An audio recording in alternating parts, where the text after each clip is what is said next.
Friends, Hindi recorded channel में आप सभी का स्वागत है। दोस्तों, धन यानी कि पैसा इंसान की मूलभूत आवश्यकता है। ये धन इसलिए किसी भी समाज या देश का विकास या फिर विश्व का विकास इसके बिना असंभव है। यानी कि पैसे के बिना हम जिंदगी के बारे में अब सोच भी नहीं सकते। तो दोस्तों, आज हम हिंदी के जिस विषय पर चर्चा करेंगे वह है आर्थिक शब्दावली। निवेशकों द्वारा शुरू की गई छोटी छोटी कंपनियां जिनका कि भविष्य में विकास के प्रबल संभावनाएं होती हैं, इन्हें धन की आवश्यकता होती है। ऐसे में ये लोग कहीं ना कहीं से, चाहे बैंक के जरिए या इन्वेस्टमेंट के जरिए धन को कोई इनकी कंपनी में इन्वेस्ट करे, किसी भी जरिए से धन को प्राप्त एकत्रित करते हैं ताकि इनकी कंपनी आगे विकास कर सके। लेकिन इनमें जो प्रयोग होने वाले हिंदी के शब्द होते हैं, इनके अर्थ या इनके भावार्थ को आम लोग कई बार नहीं समझ पाते हैं। तो हम ऐसे ही शब्दों के अर्थ पर आज और अपने आने वाले अध्यायों में समय समय पर चर्चा करेंगे और जानेंगे हिंदी भाषा की आर्थिक शब्दावली में प्रयोग होने वाले नए शब्दों के अर्थ। तो दोस्तों, शुरू करते हैं अपना आज का अध्याय और जानते हैं आर्थिक शब्दावली पर हम चर्चा करते हैं। आज का पहला शब्द है असंगठित क्षेत्र के उद्यम। क्या अर्थ होता है दोस्तों इसका? जहां पे 10 से कम श्रमिकों की संख्या वाले निजी क्षेत्रों के जो उद्योग होते हैं, जिनमें 10 से कम श्रमिक काम करते हैं, उन्हें कहते हैं असंगठित क्षेत्र के उद्यम। अगला शब्द है आवश्यक मदे। यानी कि आप सोचे पर्यटन, जहाजरानी, वायु परिवहन, बीमा, बैंकिंग, वित्तीय सेवाएं, सरकारी अनुदान, ब्याज, लाभ एवं लाभांश आदि चालू में जो सामान्यतः वस्तु के रूप में हमें दिखाई नहीं देती, उन्हें कहते हैं आवश्यक मदे। अनारक्षण यानी कि किसी व्यक्ति या उद्योग समूह को उन वस्तुओं के उत्पादन की छूट देना जो पहले किसी व्यक्ति या उद्योग समूह के लिए आरक्षित हों। अब जानते हैं आकस्मिक दिहाड़ी मजदूरी क्या होती है। दैनिक मजदूर जो किसी उपक्रमों या खेतों में दैनिक मजदूरी के लिए काम करते हैं। अगला है हमारा अवमूल्यन। अवमूल्यन को जानते हैं दोस्तों, मुद्रा की विनिमय दर में गिरावट आना, जिसके कारण विदेशी मुद्राओं की इकाइयों के रूप में आंतरिक मुद्रा की कीमत है वो कम हो जाती है और इससे निर्यात तो सस्ते हो जाते हैं और आयात जो है वो महंगे हो जाते हैं। अपेक्षित मुद्रा स्फीति क्या होता है? व्यावसायिक इकाइयों, श्रमिक संघ के पदाधिकारियों तथा उपभोक्ता द्वारा भविष्य में घटित होने वाली मुद्रास्फीति की दर अपेक्षित मुद्रास्फीति कहलाती है। अगला शब्द है अनुषंगी हित लाभ। यानी कि किसी नियोक्ता द्वारा अपने कर्मचारी को दी जाने वाली वे सुविधाएं जो निर्धारित वेतन के अलावा उसको दी जाती हैं, कर्मचारियों को जो दी जाती हैं, उसे कहते हैं अनुषंगी हित लाभ। अब स्फीति क्या होता है दोस्तों?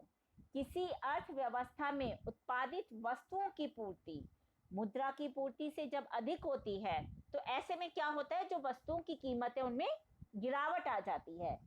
इससे मुद्रा का वास्तविक मूल्य फिर बढ़ जाता है, परंतु इस दिशा में कीमतों में गिरावट होती है और फिर क्या होता है, कम उत्पादन होने से रोजगार में भी गिरावट आने लगती है। अल्प अधिकार यानी कि बाजार में फर्मों की संख्या इतनी कम होती है कि उनके बीच निर्णय संबंधी पारस्परिक निर्भरता बनी रहती है और यह निकट स्थानापन्न वस्तुओं का उत्पादन करती है। इससे बाजार में कड़ी प्रतिस्पर्धा उत्पन्न हो जाती है।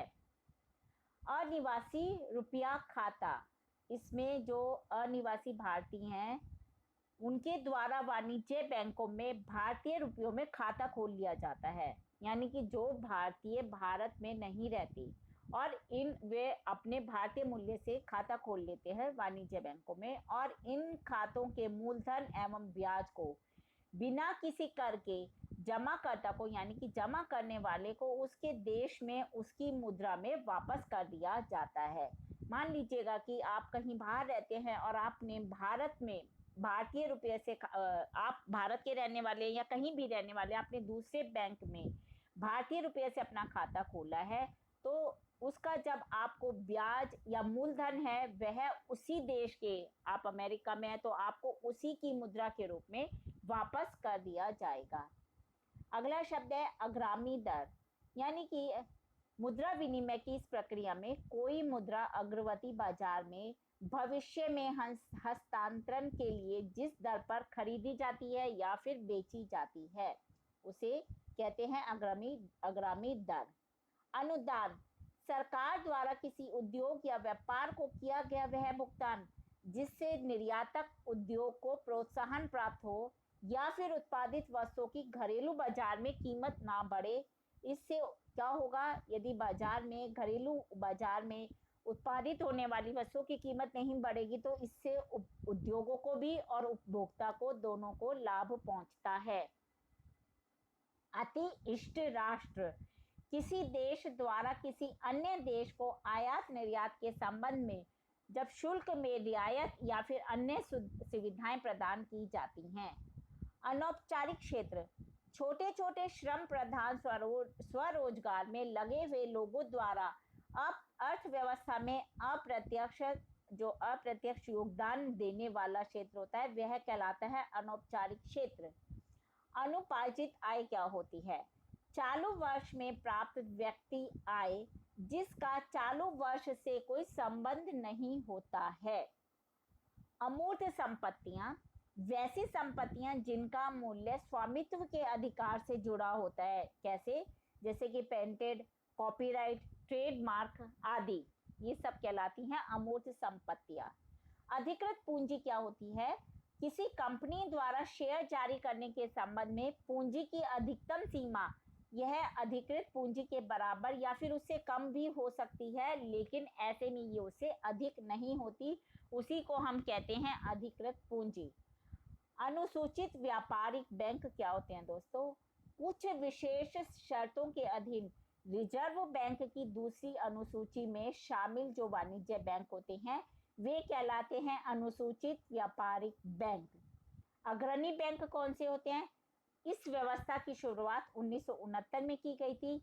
इसके तहत प्रत्येक जिले में किसी एक वाणिज्य बैंक को विशिष्ट कार्यक्रमों के संचालन, विकास कार्य के लिए ऋण प्रदान करने और वित्तीय संस्थाओं के बीच समन्वय का कार्य सौंपा जाता है। इन बैंकों को हम अग्रणी बैंक कहते हैं।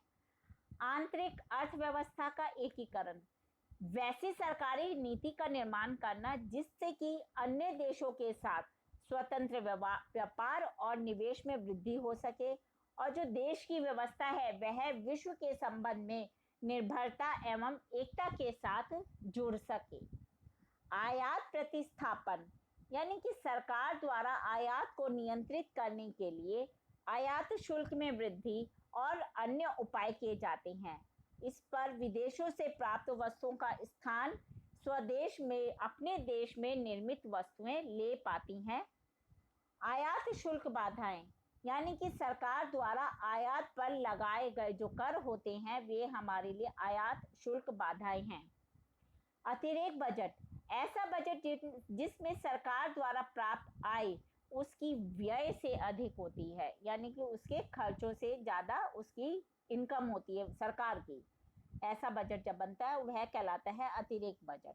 आनुपातिक कर, यानी कि एक निश्चित दर से लिए जाने वाला कर जिसकी दर में कराधान घटने व बढ़ने पर कोई परिवर्तन नहीं होता है। आर्थिक समृद्धि, यानी कि किसी देश की अर्थव्यवस्था की जो उत्पादन क्षमता है, उत्पादन क्षमता में वृद्धि होना, साथ ही साथ उस देश की राष्ट्रीय आय में वृद्धि होना, यह कहलाती है आर्थिक समृद्धि। आकस्मिक निधि, दोस्तों भारतीय संविधान के अनुच्छेद 257 के अनुसार संसद द्वारा एक निधि गठित की गई थी जिसका उपयोग राष्ट्रपति की अनुमति से सिर्फ आकस्मिक घटनाओं के लिए किया जाता है, वह कहलाती है आकस्मिक निधि। ऑपरेशन ट्विस्ट, यानी कि अमेरिकी केंद्रीय बैंक द्वारा शुरू की गई ऐसी योजना जिसके तहत अर्थव्यवस्था को बढ़ावा देने के लिए दीर्घकालिक ब्याज दरों में कमी की जाती है। ऑफर डॉक्यूमेंट यानी कि किसी कंपनी के पंजीकरण अधिकारी तथा स्टॉक एक्सचेंज के पास जमा वैसी विवरण पुस्तिका जिसमें इश्यू के लिए जारी करने वाली जितनी भी सूचनाएं होती हैं सभी उपलब्ध होती हैं। ऑडिट अकाउंट स्टॉक एक्सचेंज में सूचीबद्ध प्रत्येक कंपनी द्वारा जो अपना वार्षिक ऑडिट अकाउंट होता है वो जारी किया जाता है। इसमें निवेशक निवेश से जुड़ी सभी सूचनाएं प्राप्त कर पाते हैं। आर्थिक नियोजन क्या होता है? आर्थिक संसाधनों का मूल्यांकन करना पहले, फिर योजनाबद्ध ढंग से आर्थिक विकास का लक्ष्य निर्धारित करना ही आर्थिक नियोजन कहलाता है। इलेक्ट्रॉनिक क्लियरिंग सिस्टम, इसके अंतर्गत बैंकों द्वारा पेपर चेक करते वक्त किसी व्यक्ति अथवा संस्था को आंतरिक किया जाता है। ई गवर्नेंस यानी कि सभी सरकारी मंत्रालय एवं विभागों को कंप्यूटर आधारित नेटवर्क से जोड़ा जाता है जिससे इन विभागों में गतिशीलता, आपसी समन्वय और पारदर्शिता लाई जा सके।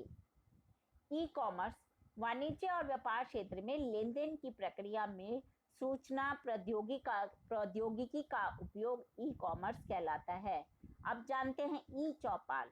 जब गांवों में इंटरनेट के माध्यम से किसानों को खेती बाड़ी की जानकारी, बाजार की मांग, विपणन एवं कृषि संबंधी जो नई जानकारी है उसके अंतर्गत ई चौपाल के अंतर्गत ये उपलब्ध कराई जाती है। इसकी स्थापना सरकार, निजी कंपनियों, औद्योगिक प्रतिष्ठानों एवं स्वयंसेवी संस्थाओं द्वारा की जा रही है। उद्यम यानी कि वस्तुओं एवं सेवाओं का उत्पादन एवं वितरण करने वाला व्यक्ति या समूह के स्वामित्व का वाला उपक्रम उद्यम कहलाता है। अब हम जानते हैं इकाई बैंकिंग। अमेरिका में लोकप्रिय वैसी बैंकिंग प्रणाली जो कि सीमित क्षेत्र, अपनी कुछ शाखा अथवा एक ही शाखा के माध्यम से अपने कार्यों का संचालन करती हैं। उत्पादकता, श्रम या पूंजी की दक्षता में वृद्धि से उनकी उत्पादकता में वृद्धि होती है और यह शब्द परिश्रम के आगत की उत्पादकता के संदर्भ में प्रयोग किया जाता है। उपभोग समुच्चय यानी कि किसी परिवार द्वारा उपयुक्त वस्तुओं, सेवाओं का समूह जिसका प्रयोग जनता के उपभोग के स्वरूप का अनुमान लगाने के लिए किया जाता है। दोस्तों, भारत में राष्ट्रीय प्रतिदर्श सर्वेक्षण संगठन उपभोग समुच्चय में 19 वस्तुएं शामिल है, जैसे कि अनाज, दालें, दूध से बनी हुई वस्तुएं आदि। अवमूल्यन, मुद्रा की विनिमय दर में गिरावट आने के जिसके कारण विदेशी मुद्राओं की इकाइयों के रूप में आंतरिक मुद्रा की कीमत है वो कम हो जाती है और इससे क्या होता है, निर्यात सस्ते और आयात महंगे हो जाते हैं। अवसर लागत, यह किसी कार्य मूल्य मान के संदर्भ में परिभाषित की जाती है और फिर अस्वीकार किए गए विकल्प के मूल्य के समान होती है। आकस्मिक दिहाड़ी मजदूरी, वैसे दैनिक मजदूर जो किसी उपक्रमों या खेतों में दैनिक मजदूरी के लिए काम करते हैं। तो दोस्तों, ये हमने जाना आर्थिक शब्दावली यानी कि धन से संबंधित जो भी शब्द हैं उनके अर्थ और उनके भावार्थ को हमने यहाँ पर जाना। इसी प्रकार आर्थिक शब्दावली में दोस्तों बहुत से अनगिनत शब्द हैं और बहुत से शब्द ऐसे हैं जिनके अर्थ हम आसानी से नहीं समझ पाते हैं। उन सभी शब्दों पर, उनके भावार्थ पर हम अपने आगे अध्यायों में चर्चा करते रहेंगे। उसके लिए आपको मेरे इस चैनल को लाइक और सब्सक्राइब करना होगा। धन्यवाद दोस्तों, आपका दिन शुभ हो।